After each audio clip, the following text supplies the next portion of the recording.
नमस्कार, मैं हूं नीतू। आपका स्वागत है टॉप 9 न्यूज में। टॉप 9 न्यूज में हम फिर लेकर हाजिर हैं देश और दुनिया की 9 बड़ी खबरें। तो चलिए सबसे पहले रुख कर लेते हैं देश की बड़ी खबरों पर। आंध्र प्रदेश के अनंतपुर जिले में एक लॉरी और ट्रेन में टक्कर होने की वजह से कांग्रेसी विधायक समेत 5 लोगों की मौत हो गई। आपको बता दें कि इस हादसे में 20 से भी ज्यादा लोग घायल बताए जा रहे हैं। आंध्र प्रदेश के अनंतपुर जिले में एक भयानक ट्रेन हादसा हो गया। यह रेल हादसा देर रात तकरीबन 2:30 बजे हुआ। आपको बता दें कि बेंगलुरु नांदेड़ एक्सप्रेस की H1 बोगी से एक लॉरी टकराई, जिसके बाद ट्रेन की 4 बोगियां पटरी से उतर गईं। शुरुआती सूचना के अनुसार इस हादसे में 5 लोगों की मौत और 3 के घायल होने की खबर है। हालांकि घायलों और मरने वालों की तादाद बढ़ सकती है।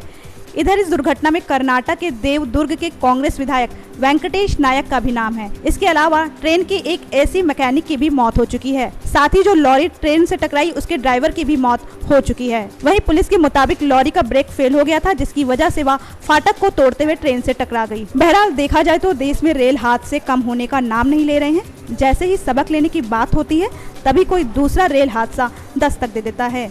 फिलहाल इस तरह के हादसे ना हो, इसके लिए शासन और प्रशासन दोनों को ही सजग होने की जरूरत है। नेक्स्ट 9 न्यूज के लिए गायत्री गुप्ता की रिपोर्ट। बिहार के मुख्यमंत्री नीतीश कुमार ने प्रधानमंत्री नरेंद्र मोदी के बिहार के लिए 1.25 लाख करोड़ रुपए के विशेष पैकेज पर कहा कि वो इसका अध्ययन करेंगे ताकि परियोजनाओं का सच जनता के सामने ला सके। बिहार में विधानसभा चुनावों का बिगुल बज चुका है, तो ऐसे में सभी सियासी दल बिहार की आम जनता को लुभाने के लिए अपनी अपनी चुनावी रणनीति बनाने में जुट चुके हैं। बात करें भारतीय जनता पार्टी की, तो अभी हाल ही में प्रधानमंत्री नरेंद्र मोदी ने बिहार को 1.25 लाख करोड़ के पैकेज की सौगात दी थी। अब इसी पर राज्य के सीएम नीतीश कुमार ने मोदी को आड़े हाथों लेते हुए कहा है कि वे मोदी की विशेष पैकेज में दी गई सभी परियोजनाओं का गहनता से अध्ययन कर रहे हैं और जल्द ही इसके पीछे का सच जनता के सामने लाएंगे। गौरतलब है कि मोदी ने 18 अगस्त को आरा और सहरसा रैली को संबोधित किया था, जहां मोदी ने पुराने किए वायदे पर खरा उतरते हुए बिहार की जनता को लुभाने के लिए 1.25 लाख करोड़ के विशेष पैकेज का ऐलान किया था। खैर देखा जाए तो मोदी ने चुनाव से पहले पैकेज का ऐलान करके अपने विरोधियों के समक्ष एक चुनौती दी है, क्योंकि इस मुद्दे को विपक्षी पार्टियां बीजेपी के खिलाफ भुनाने की कोशिश कर रही थी। फिलहाल अब देखना ये होगा कि नीतीश अपनी समीक्षा में जनता के सामने क्या सच्चाई लाकर रखते हैं। नेक्स्ट 9 न्यूज के लिए गायत्री गुप्ता की रिपोर्ट। दिल्ली के डिप्टी सीएम और शिक्षा मंत्री मनीष सिसोदिया ने प्ले स्कूलों में भी 25% EWS कोटा लागू करने के आदेश जारी कर दिए हैं। आपको बता दें कि ये आदेश दिल्ली के सभी प्ले स्कूलों, नर्सरी, प्री स्कूल और प्री प्राइमरी स्कूलों में लागू होगा। अब दिल्ली के प्ले स्कूलों में भी EWS कोटा लागू होगा। दिल्ली के उप मुख्यमंत्री और शिक्षा मंत्री मनीष सिसोदिया ने प्ले स्कूलों में भी 25% EWS कोटा लागू करने के आदेश जारी किए। ये आदेश ऐसे उन सभी स्कूलों पर लागू होगा जिन्हें सरकारी एजेंसियों और DDA ने जमीन आवंटित की है। वहीं स्कूलों को अपनी वेबसाइट और नोटिस बोर्ड पर ये जानकारी देनी होगी। साथ ही नोटिस बोर्ड ऐसी जगह लगाने होंगे जहां पर सभी लोगों को आसानी से दिख सके। जानकारी देते चले कि स्कूल EWS कोटे वाले छात्रों से किसी तरह की रजिस्ट्रेशन फीस या प्रोस्पेक्टस की फीस नहीं ले सकते। साथ ही इसके तहत आने वाले हर आवेदन के लिए एक रजिस्ट्रेशन नंबर देना होगा। अगर किसी वजह से EWS के लिए आवेदन करने वाले छात्र को एडमिशन नहीं दिया जाता तो उसकी वजह स्कूल को बतानी होगी। वहीं मौजूदा सीटों से अधिक आवेदन आते हैं तो स्कूल ड्रॉ ऑफ लॉट्स के जरिए बच्चों को दाखिला देंगे। ये ड्रॉ पेरेंट्स की मौजूदगी में होगा और एडमिशन के लिए स्कूल माता पिता की मौखिक, लिखित, इंटरव्यू और काउंसलिंग नहीं ले सकते हैं। बहरहाल इस तरह की नीति वाकई बहुत ही कारगर कदम है, क्योंकि आज भी कई बच्चे आर्थिक तंगी की वजह से पढ़ाई से महरूम हो जाते हैं। तो ऐसे में वो सभी बच्चे शिक्षा की बदौलत अपने भविष्य की एक नई इबारत लिख सकते हैं। नेक्स्ट 9 न्यूज के लिए गायत्री गुप्ता की रिपोर्ट। चलिए अब देखते हैं विदेश की खबरें। विदेश मंत्री सुषमा स्वराज 2 देशों की यात्रा के प्रथम चरण में आज मिस्र पहुंच गई हैं। आपको बता दें कि सुषमा के मिस्र पहुंचने पर भारत के राजदूत संजय भट्टाचार्य ने उनका स्वागत किया। विदेश मंत्री सुषमा स्वराज आज अपने 2 देशों के दौरे के पहले चरण में मिस्र पहुंच गई हैं।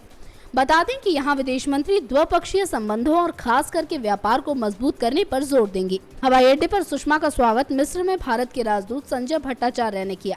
जानकारी दे दें कि मिस्र की राजधानी काहिरा के दौरे में वो मिस्र के राष्ट्रपति अब्देल फतेह अल सीसी से मुलाकात करेंगी। साथ साथ वो अपने समकक्ष समीह हसन शौकरी से भी द्विपक्षीय वार्ता करेंगी और अरब देशों के लीग के महासचिव नाबिल अल अरबी के अलावा अन्य से भी मुलाकात करेंगी। बता दें कि बतौर विदेश मंत्री सुषमा स्वराज का ये पहला दौरा है जिसमें वो काहिरा के प्रतिष्ठित डिप्लोमेटिक क्लब में व्याख्यान देंगी, जिसका आयोजन Egyptian council for foreign affairs करेगा।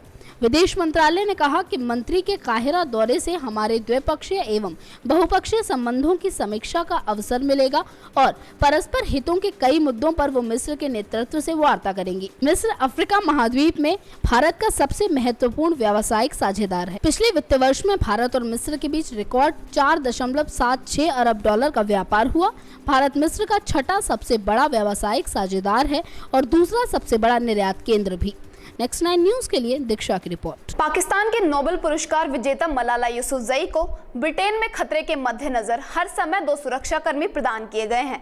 दरअसल खुफिया एजेंसियों ने बताया है कि मलाला पर हमले का खतरा है। पाकिस्तान की नोबेल पुरस्कार विजेता मलाला यूसुफजई को ब्रिटेन में खतरे की आशंका के मद्देनजर हर समय 2 हथियारबंद सुरक्षाकर्मी प्रदान किए गए हैं। बच्चियों की शिक्षा की वकालत करने वाली मलाला को 2011 में तालिबान ने सिर में गोली मार दी थी। मीडिया में आई खबरों के अनुसार सुरक्षा बलों को 18 साल की मलाला की सुरक्षा की जिम्मेदारी सौंपी गई है, क्योंकि खुफिया एजेंसियों ने उस पर खतरा बढ़ने की चेतावनी जारी की है। एक अखबार ने सूत्रों के हवाले से ये खबर दी कि उसकी हत्या के नाकाम प्रयासों के बाद से उसकी जान को खतरा बना हुआ है, लेकिन उसकी पहचान बढ़ने के बाद खतरा और भी ज्यादा बढ़ गया है। वैसे बता दें कि मलाला को जो सुरक्षा प्रदान की गई है उस स्तर की सुरक्षा आमतौर पर मंत्रियों या अन्य राजनीतिक वीआईपी को ही प्रदान की जाती है। नेक्स्ट 9 न्यूज के लिए दीक्षा की रिपोर्ट। ब्रिटेन के विदेश सचिव ने बेहतर संबंधों के संकेत देते हुए तेहरान में अपने देश के दूतावास को खोल दिया है।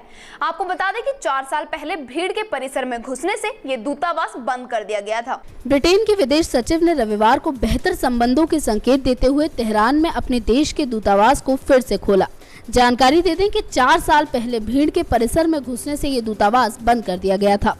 वैसे विदेश सचिव फिलिप हैमंड ने 2 दिवसीय यात्रा ऐसे समय की है जबकि 5 हफ्ते पहले ब्रिटेन और 5 अन्य वैश्विक शक्तियों ने ईरान के साथ समझौता करके ईरान के परमाणु कार्यक्रम को लेकर 13 साल से जारी विवाद खत्म किया था।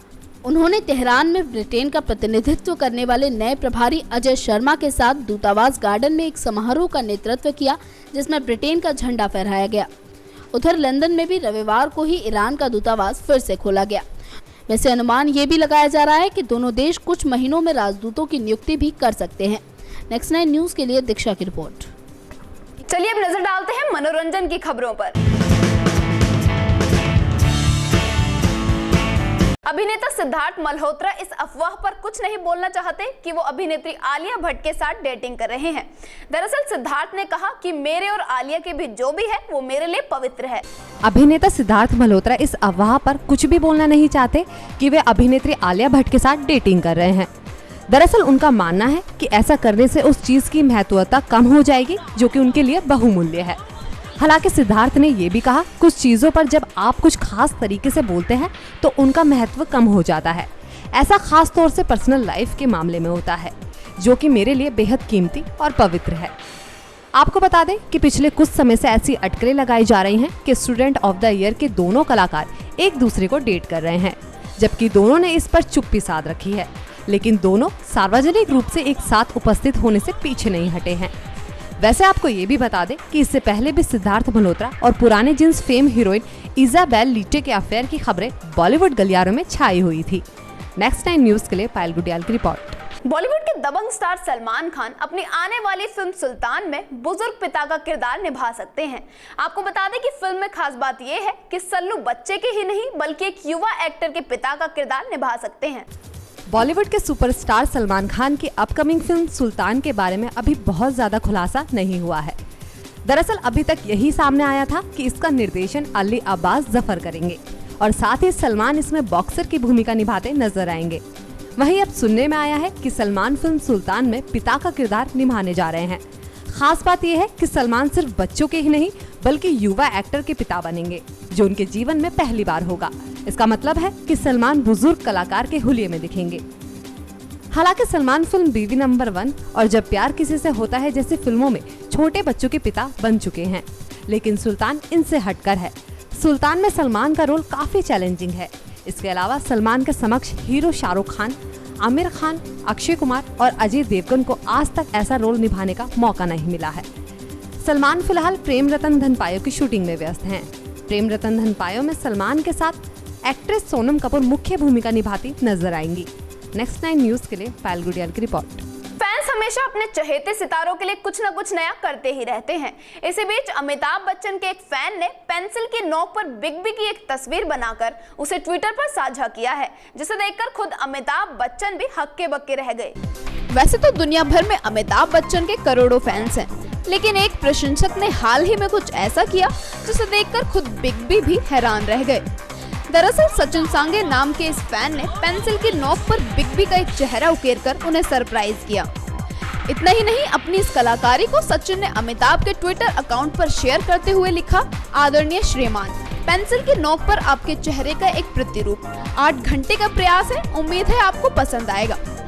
हालांकि अमिताभ भी इसे देखकर अचंभित रह गए और उन्होंने इस पोस्ट को रीट्वीट करते हुए लिखा, अरे बाप रे, अद्भुत है ये, बहुत बहुत धन्यवाद।